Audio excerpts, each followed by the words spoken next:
Bueno, yo deduzco por lo que he escuchado a los anteriores ponentes y probablemente escuche ahora, hay una especie de temor, no sé si fundado o semifundado, de que bueno, pues está estableciendo unas normas bastante rígidas en cuanto a la responsabilidad del administrador concursal. Yo, por parte, desde el punto de vista tributario, yo quiero relajar a la responsabilidad del administrador concursal, en el sentido de que lo único que quiere la administración tributaria, la agencia tributaria, es cobrar. O sea, mientras el administrador concursal garantice que ingresa las deudas tributarias correspondientes a todo el proceso concursal en la administración, puede estar relajado que no va a tener una responsabilidad, a pesar, como veremos ahora, de los supuestos que establece de responsabilidad, etcétera. Al final, esa coletilla que establece es, bueno, esa responsabilidad quedará, es una simple amonestación si finalmente se cubren los créditos con la hacienda pública, ¿no? Bueno, partiendo de esto, desde la última ley concursal hasta la fecha de hoy, desde el punto de vista tributario, lo que ha tratado la Administración, viendo un poco cuando se iniciaron los primeros concursos, es tratar de garantizarse que no haya agujeros, que no haya huecos, para que, de alguna manera, la recaudación tributaria, ya sea en la fase previa, pero sobre todo en la fase ya una vez iniciado el auto de concurso, pues no hubiera ninguna posibilidad de escape de recaudación. Entonces, lo que se ha ido haciendo es, se han ido aprobando parchitos, resoluciones, órdenes ministeriales, para tratar de dar cobertura a evitar, repito, que se vaya ese dinero público y que la Administración, como muchas veces se le ha calificado en estos procesos concursales, no financie el concurso, en el sentido de que no pierda en ningún caso recaudación. El parche quizá más importante fue el Plan Anual de Control de Fraude Tributario y Aduanero 2012, a través de una resolución donde bueno, pues establecieron una serie de pautas para, repito, garantizar este cumplimiento de las obligaciones tributarias y, de alguna manera, vincular al administrador concursal de que sea el garante de esto, ¿no? Para ello, pues, establecer una serie de mecanismos de actuación. En primer lugar, se estableció todo el tema de las comunicaciones telemáticas, la obligación de las comunicaciones telemáticas con la agencia tributaria para las autoliquidaciones o declaraciones necesarias para hacer el cálculo de los créditos tributarios. En segundo lugar, y aquí es donde quizá más se esforzó la modificación, se hizo un especial hincapié en dos aspectos que considero importantes. Por una parte, la calificación adecuada del crédito. La calificación adecuada del crédito, yo estoy intentando transmitir desde el punto de vista de la agencia tributaria, la calificación, lo que le importa a la agencia es que aquellos créditos tributarios suban en orden, en el escalafón, para ser de los primeros en recibirse o en cobrar, que la agencia tributaria tenga algún tipo de preferencia en cobrar. Entonces, bueno, pues según el artículo 77 de la Ley General Tributaria, gozan de una serie de privilegios, como todos sabéis, los créditos de privilegio especial, los de privilegio general, los créditos subordinados. Aquí me detengo y voy a empezar haciendo... Quizá no me exprese con la exactitud jurídica que requiere el tema, pero yo creo que me vais a entender. En los créditos subordinados, que son los que se refieren a multas y sanciones, aquí creo interesante hacer la primera salvedad. La ley concursal establece en el artículo 92.3 que los créditos subordinados introduce como novedad incluir los créditos por recargos e intereses de cualquier clase. Esto choca desde el punto de vista tributario. ¿Por qué? Pues porque la Ley General Tributaria, que es como si dijéramos nuestra norma madre, considera que los intereses de demora en ningún caso tienen carácter sancionador y no se pueden considerar como tales. Sin embargo, aquí la ley concursal sí que los introduce como tales. Puede generar algún tipo de problema. Y luego estarían el resto de los créditos ordinarios, de ese 50% que quedaría de los créditos tributarios. Importante también posibilidad de acuerdos y convenios. El artículo 164 de la Ley General Tributaria establece la posibilidad, una vía que la Hacienda Pública utiliza, en relación con los créditos privilegiados, que se suscriban convenios o acuerdos con el deudor que recoja condiciones singulares siempre y cuando no sean más favorables que las recogidas en el convenio concursal. Esto ha sido introducido por la Orden Ministerial 455 del 2012 del 6 de marzo.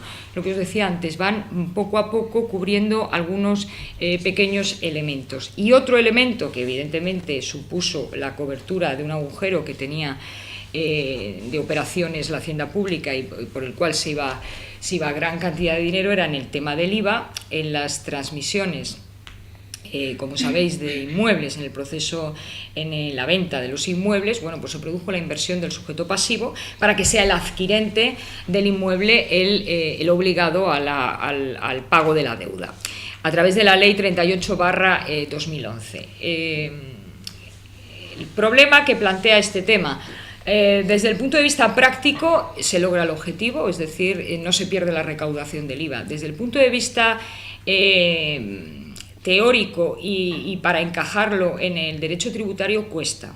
Es decir, modificar una ley de IVA a través de introducir un nuevo supuesto de inversión del sujeto pasivo cuando es como sabéis, un impuesto armonizado y recogido en directivas, y todos los países miembros tenemos prácticamente el mismo impuesto, quitando los elementos de tipos de gravamen, etcétera, pues choca un poco con el tema de la comprensión y la adecuación de esta modificación, y hasta qué punto es adecuada una modificación en la ley del IVA. Mi opinión personal, que puede ser una tontería lo que voy a decir, pero voy a decirlo. Claro, cuando se producen todos estos falta de coordinación entre la ley concursal y la ley tributaria, la Dirección General de Tributos y la Agencia Tributaria da una serie de, en las consultas hace una serie de resoluciones normalmente a favor de la ley tributaria vigente, mientras que el Tribunal Supremo normalmente se manifiesta en sentido contrario. Hasta el momento, por lo que las modificaciones que se van introduciendo desde el punto de vista tributario, hasta el momento se ha seguido la pauta del Tribunal Supremo, por considerar que el mercantil es prioritario frente al tributario, que probablemente lo sea. Pero eso no deja de generar problemas en el ámbito tributario importantes. Pero bueno, solucionado ya el agujero en el tema de la transmisión de inmuebles, este plan de control aduanero tiene otros objetivos, ya quizá como más generales, votación por convenios ordinarios y un análisis de los planes de liquidación que realice el administrador concursal. Repito, todo ello enfocado para la defensa de los intereses de la Hacienda Pública. A pesar de todo esto, no hay que olvidar que para que la Hacienda Pública no pierda recaudación en estos procesos y en cualquier otro, lo que es fundamental es un adecuado intercambio de información. Entonces, claro, simultáneamente este plan recoge la necesidad de que la Hacienda Pública tenga intercambio de información adecuada tanto con la seguridad, con los otros organismos implicados, como puede ser la Seguridad Social y el FOGASA. Sin estos intercambios de información, pues prácticamente no se va a poder llegar a un buen resultado.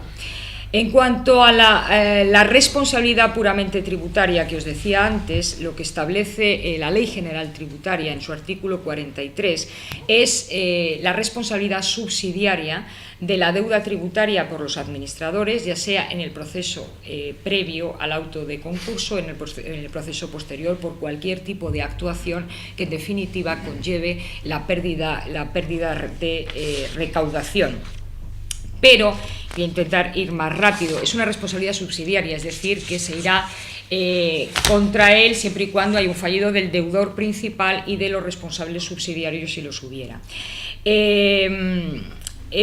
Importante señalar que realmente los créditos tributarios que se producen tanto desde en los procesos de los créditos concursales como en los créditos de la masa, quizá el impuesto que más problemas o que más juego dé a hacer posibles fraudes de ley es el IVA. El IVA, decía, se ha cubierto un problema que existía a través de esta inversión del sujeto pasivo en las transmisiones de bienes inmuebles en los procesos concursales. Sin embargo, no se han cubierto otros temas importantes y que siguen generando una pérdida de recaudación importante para la hacienda pública y que se espera que en breve de alguna manera se introduzcan estas modificaciones. ¿Y a qué me refiero? Pues me refiero fundamentalmente a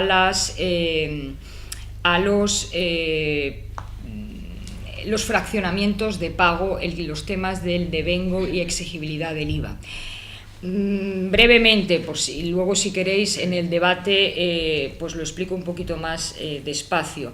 El IVA es un impuesto que está regulado de tal manera que el periodo de devengo y exigibilidad del impuesto no coinciden. Se devenga en operaciones interiores en cada entrega, en cada prestación de servicio se produce el devengo del impuesto. Sin embargo, su exigibilidad no se produce sino trimestral o mensualmente, dependiendo del volumen de facturación de las empresas, ¿no? A partir de 6 millones mensual, pero bueno, con carácter general trimestralmente. ¿Eso qué pasa? Pues eso influye en la calificación del crédito. ¿Por qué? Porque si se declara un concurso en la fecha X, todas las operaciones, a efectos IVA, todas las operaciones realizadas hasta esa fecha han devengado un IVA. Sin embargo, no se ha producido la exigibilidad del IVA, porque la exigibilidad del IVA se producirá en el trimestre correspondiente o en el mes correspondiente, que obviamente, hombre, puede ocurrir, pero ya sería mucha casualidad que coincidiera con la fecha del concurso. ¿Esto qué está produciendo? Pues está produciendo pues, lo que lleva el carácter español, pues la picaresca.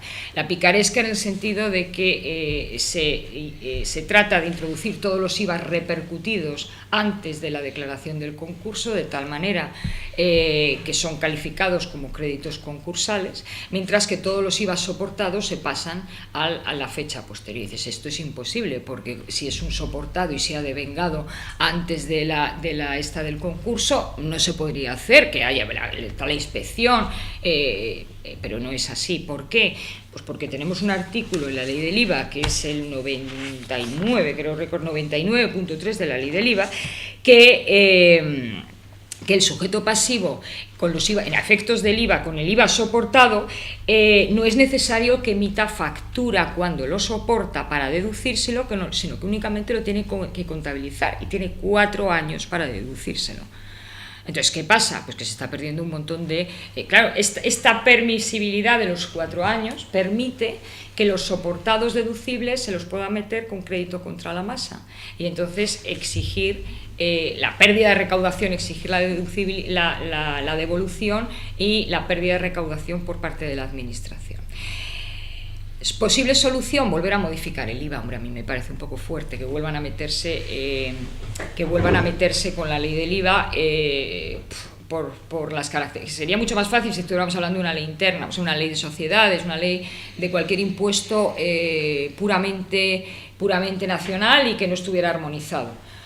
¿Qué se va a hacer? Bueno, parece ser que el Tribunal Supremo, la tendencia es precisamente lo que os acabo de decir, es volver a modificar este artículo 99.3 del IVA y eliminar esos 4 años para efectivamente volver a introducir un elemento que evidentemente va en contra totalmente de la ley del IVA, que sería exigir